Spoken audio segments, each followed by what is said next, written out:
Salut les amis, alors aujourd'hui on se retrouve avec la fin de mon road trip sur la côte ouest des États-Unis. Donc cette troisième partie, je l'ai dédiée exclusivement aux villes que j'ai pu visiter pendant ce road trip.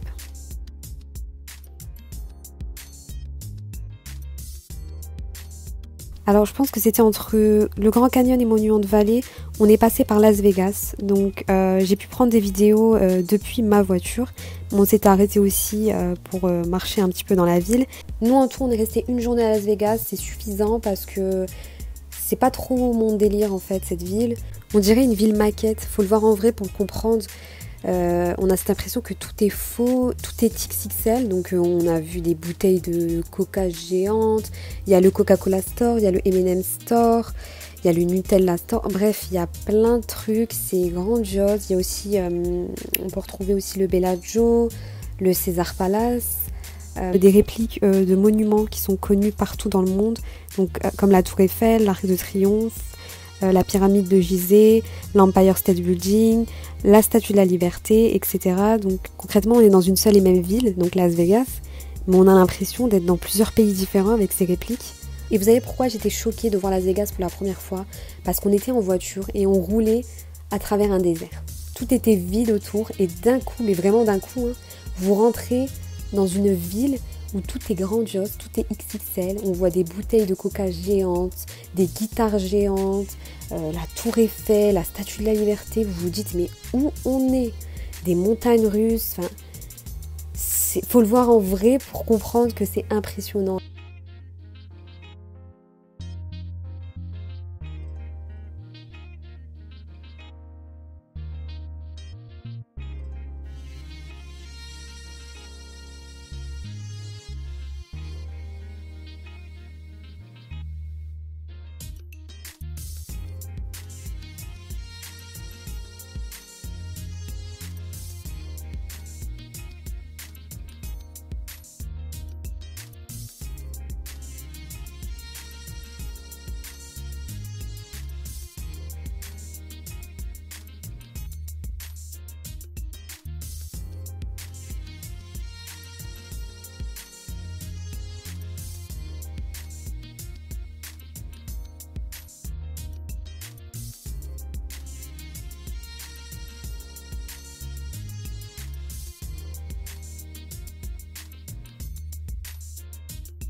Ça c'est la fameuse route 66, bon c'est une route comme les autres, c'est juste que bon elle est populaire parce qu'elle traverse je pense toute la côte ouest des États-Unis, où elle remonte jusqu'à Chicago je crois, bref je suis plus tellement sûre, mais voilà c'est quelque chose de vintage, on a pu s'arrêter dans un petit store avec plein de souvenirs.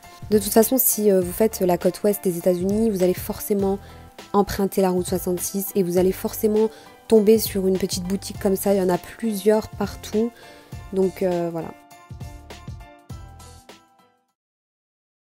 Là on est dans Hollywood Boulevard, donc avec le fameux Walk of Fame, donc où on retrouve toutes les étoiles. Moi ça m'a choquée, donc je vais vous expliquer pourquoi ça m'a choqué Los Angeles et pourquoi ça m'a choqué cet endroit plus particulièrement, parce que nous qui n'habitons pas à Los Angeles, pour nous Hollywood, c'est les paillettes, c'est les stars, c'est les strass, la richesse. Et ce qui m'a choqué le plus, c'est qu'on retrouve plein d'SDF et surtout plein de personnes qui sont handicapées et malades à la rue. Donc ça, je pense que c'est le problème des États-Unis. Je vais pas rentrer dans les détails, que même à New York, c'était comme ça. On retrouvait plein de gens malades qui étaient à la rue parce qu'ils ne pouvaient pas se payer leurs soins médicaux. Et ça sert aussi à ça, les voyages. C'est quand on est sur place, on se rend compte que parfois les médias nous vendent un peu trop de rêves, ou parfois ils nous vendent des côtés négatifs de la chose alors que pas du tout. Donc c'est pour ça que le voyage, ça nous ouvre aussi l'esprit. Là, on était dans un centre commercial, donc à Los Angeles, qui est connu. On avait une vue sur le Hollywood Sign. Franchement, il est super ce centre commercial, je me souviens plus du nom. Si je le retrouve, je vous le mets en barre d'infos. Et bon, c'est à voir. Il y a plein de boutiques.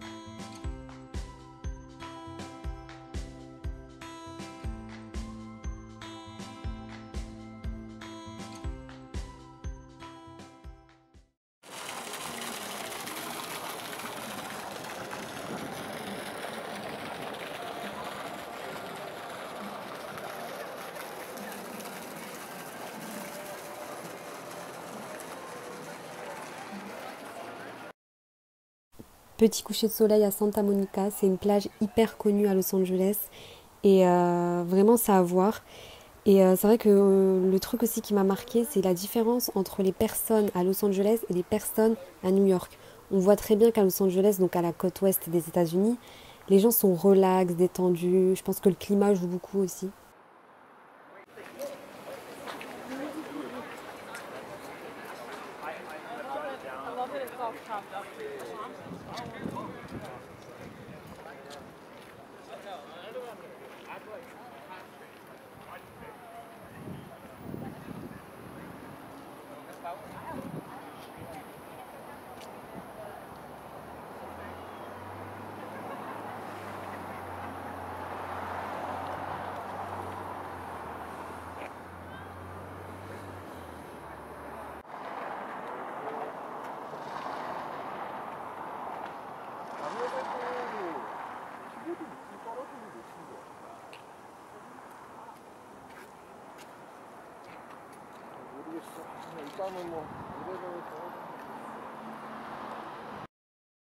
Là, on a fait la randonnée pour aller jusqu'au Hollywood Sign. Donc, ce qu'il faut savoir, c'est que vous pouvez la faire très bien en voiture, mais arrivé à un moment, vous êtes obligé de vous stationner et obligé de continuer à pied.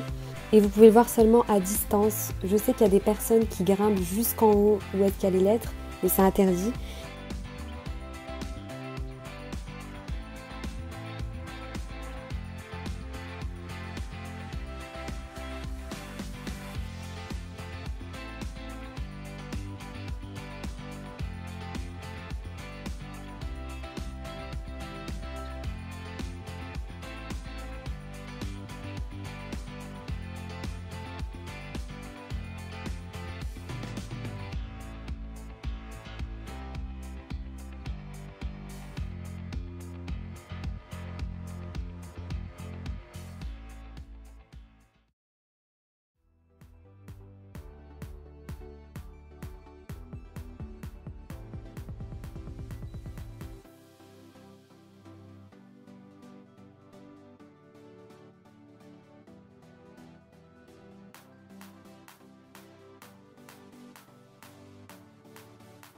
Une autre plage connue à Los Angeles, c'est Venice Beach. C'est une plage qui me fait trop penser à GTA. Je sais pas si vous avez déjà joué au jeu GTA. Et vraiment, quand je vois des gens qui passent à vélo, en trottinette, en mode relax, dans leur mood, j'ai vraiment l'impression d'être dans GTA. Alors, c'est pas ma plage préférée, hein. Je préfère Santa Monica. Après, je sais qu'à Los Angeles, il y a d'autres plages aussi connues, mais j'ai pas pu les faire. Mais ouais, la particularité de Venice Beach, c'est qu'il y a de l'ambiance.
Là, je vous ai réservé la meilleure chose pour la fin, enfin pour ma part, c'est Universal Studios. Ça, c'est un truc absolument à faire si vous allez à Los Angeles. Dans votre budget, mettez Universal Studios. Alors, ce qu'on retrouve à Universal Studios, c'est des jeux en réalité virtuelle la plupart du temps. Comme le jeu Harry Potter, c'est le meilleur, il est trop bien. Ensuite, il y avait Transformers, il y avait La Momie, il y avait aussi les Simpsons et on retrouve aussi les studios. Donc c'est des endroits qui ont été fabriqués exclusivement pour tourner des films. Donc on construit des fausses villes, des lacs, des crashs d'avions, etc.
Future Quidditch player or two amongst our younger visitors.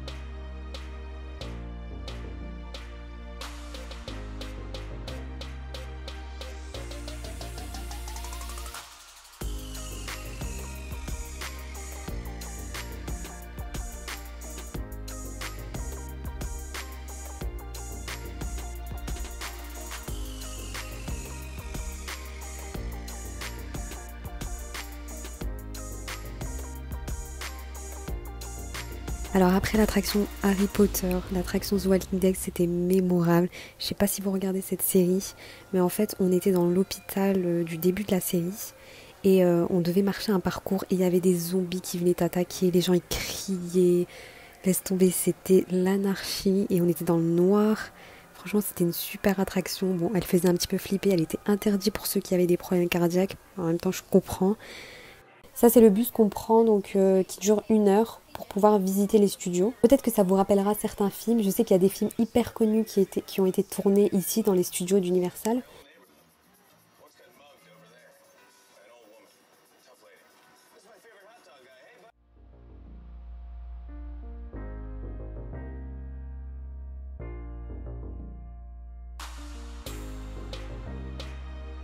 Là on retrouve les voitures qui ont été utilisées pour Transformers, Fast and Furious et d'autres films aussi de l'époque.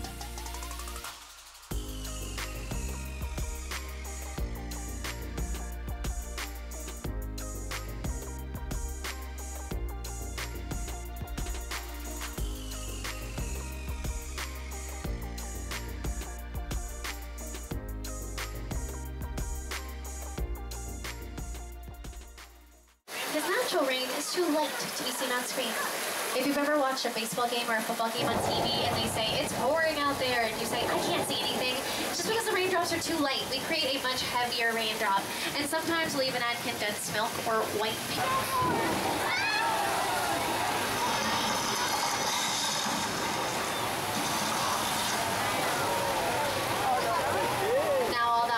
straining down to the ground. It'll be recycled and brought back up to the top of the hill for the next. But Carl Lindley, our founder, he would invite audiences back to watch the Westerns be filmed.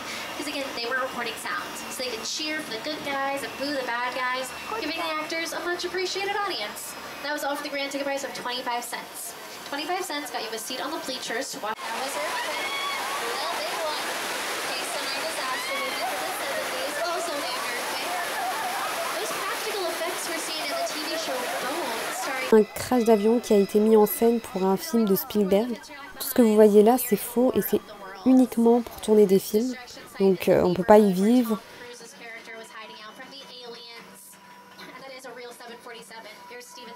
Voilà, c'est la fin de mon road trip sur la côte ouest et c'est aussi la fin tout court de mon voyage aux États-Unis.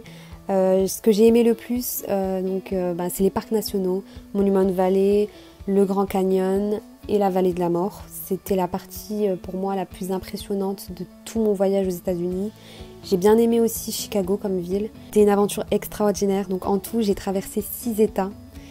J'ai vu différents paysages, différentes personnes. C'était enrichissant. On en revient avec plein de souvenirs, mais aussi avec une vision des choses différentes sur le pays déjà, et aussi sur la culture, sur les gens. En tout cas, merci pour tous ceux qui ont regardé cette vidéo, qui ont suivi mes aventures. Ça continuera. Et moi, je vous dis à la prochaine. N'oubliez pas de liker, commenter et partager mes vidéos. Bisous.